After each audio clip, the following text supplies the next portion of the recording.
Hi there, this is me. So ayan guys, isa na namang napakasimpleng sketch po ang ating gagawin sa ngayon. Ito po ay isang daga. Ang daga ay isang hayop na mamaliko na sumusukat sa isang paa at may timbang na halos 300 gramo.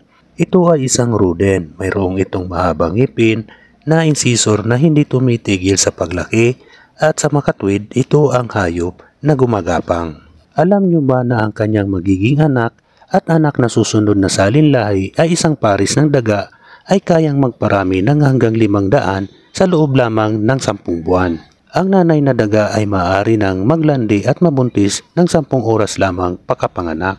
Sila ay maaaring manganak ng 4 na ulit sa isang taon at ang karaniwang dami na inakay ay 6 sa bawat anakan kung pabor sa kanila ang pagdami ng supply ng pagkain at tirahan.